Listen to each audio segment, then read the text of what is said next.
An all-new and major organized crime bust. 23 people under arrest now accused of stealing guns and cash. Today, police revealed 4 organized crime groups are wreaking havoc. From aggravated robbery to kidnapping, burglary, and more. Let's take a look at this. New pictures from court documents in this case. These are a few of the people who have been charged, and investigators say the money, tens of thousands of dollars, is all stolen. FBI, open up!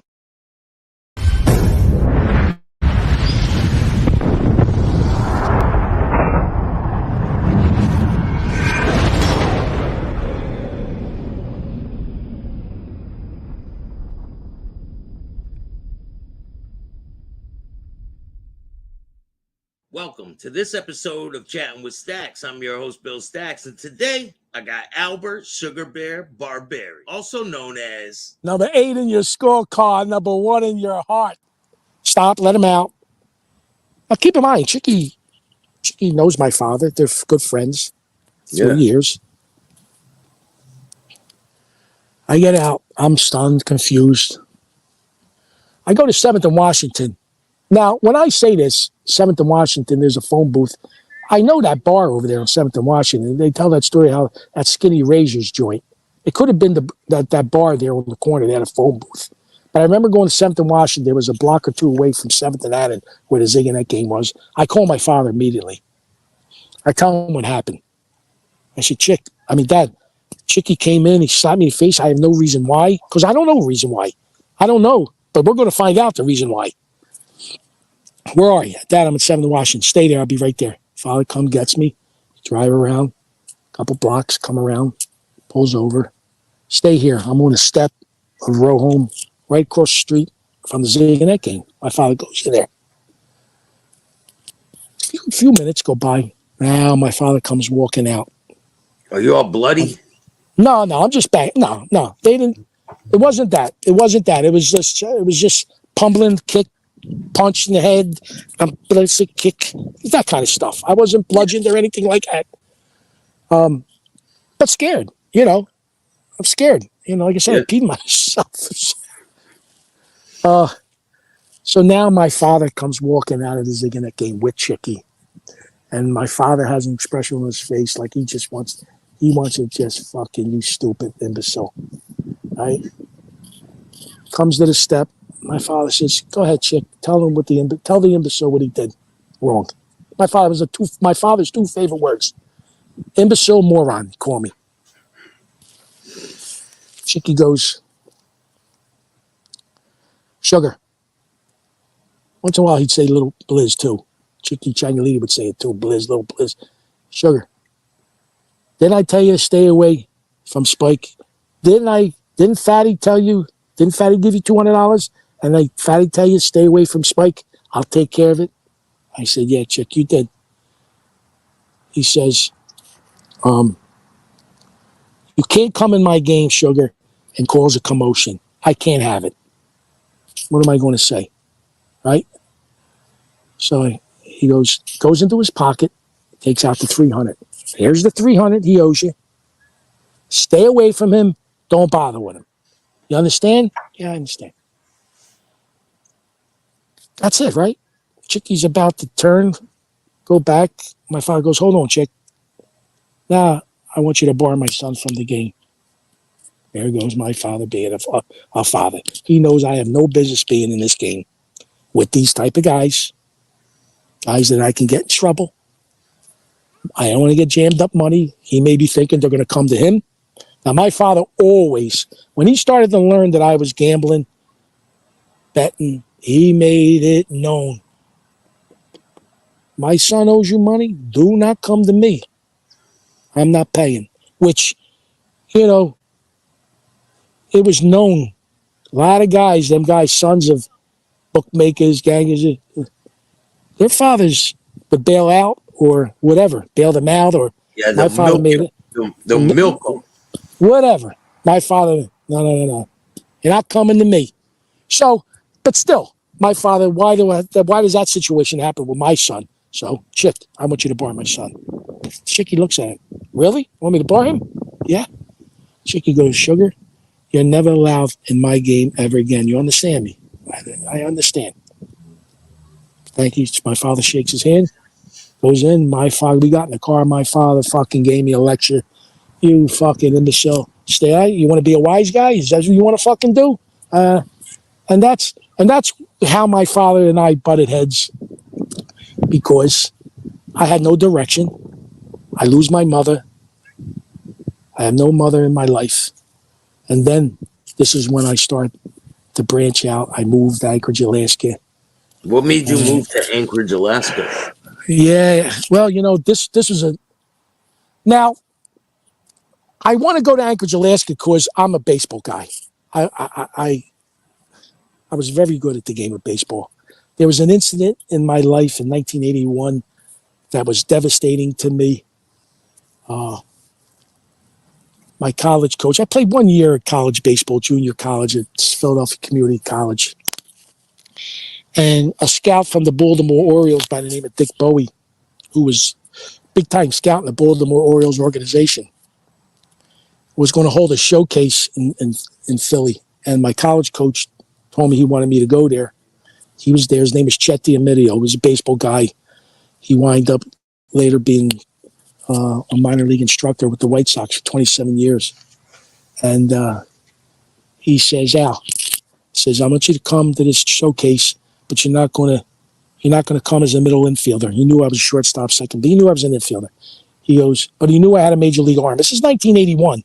So I'm about to turn 23 years old. He says, I want you to show off your arm. Maybe open his eyes. You never know, okay? I said, okay. So I thought my card as a catcher. And I did a little bit of catching, but I wasn't groomed as a catcher. You know what I mean? Yeah. I wasn't polished. I wasn't a polished catcher, but believe me, I knew how to catch, and I knew how to throw and release out of the crouch. And I do this, and I impress this scout where he keeps me after everybody leaves and wants to clock me again. And my time throwing down the second, third's impressive, 1/8. Who knows? I knew at the time 2-0 was average major league. But anyway, I had a major league arm. He's seen it. And I'm 5'6". I'm a little guy. And I also had at that time, but I'm a late bloomer now.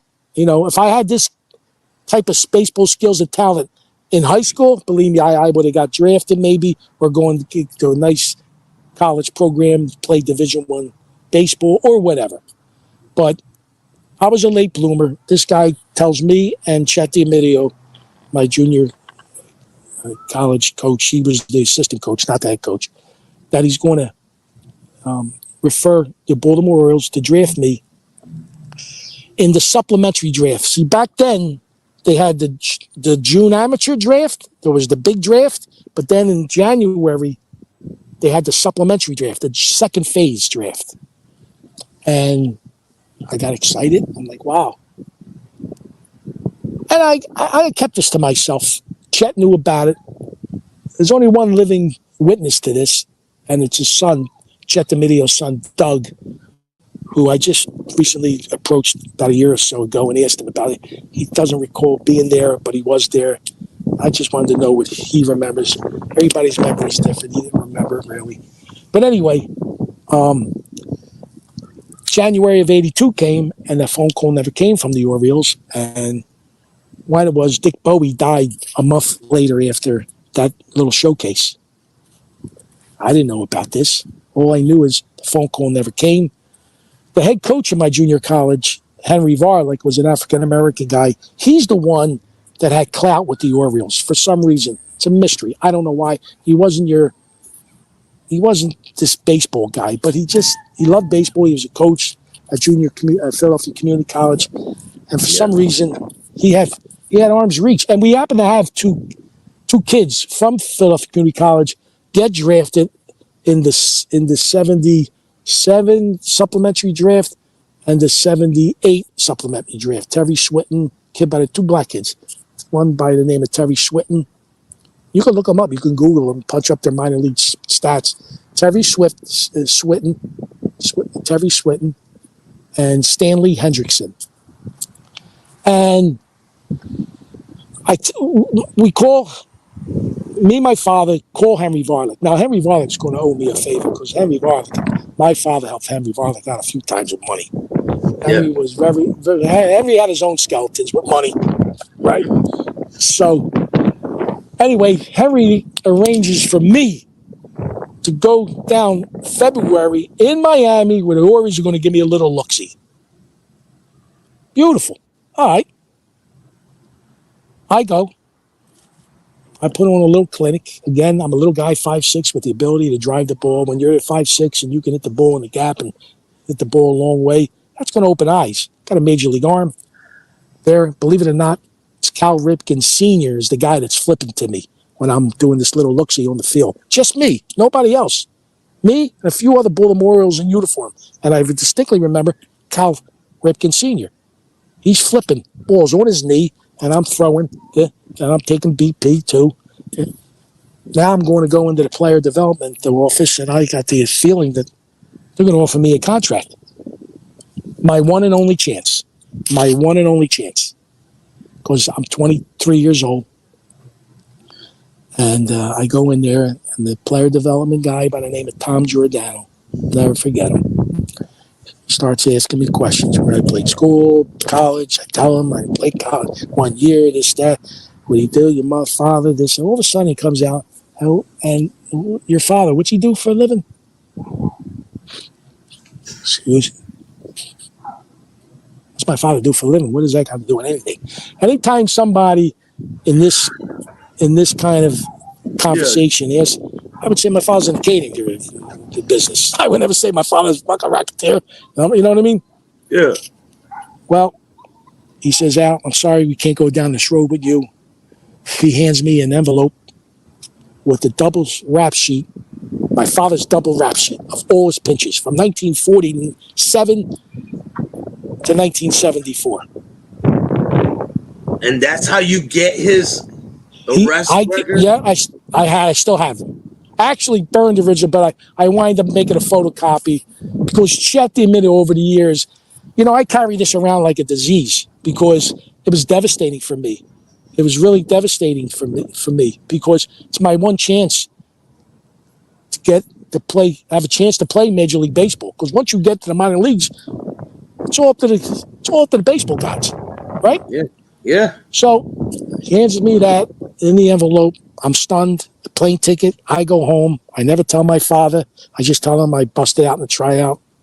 I don't tell him it was his line of work that stopped me from. They didn't want to offer me a contract. So my father goes to his grave. I never shared it with him. I didn't want to put that feeling on him. That you know what I mean. He probably wouldn't have understood it anyway. But because of that, this would make me go to Anchorage, Alaska. I find out about a league that's played up here in the summer called the Alaska League. That's comprised of the top college prospects, Division I college prospects that play in the summer amongst themselves. If they don't sign, they get drafted as a junior or a senior. They play amongst each other in this Alaska League.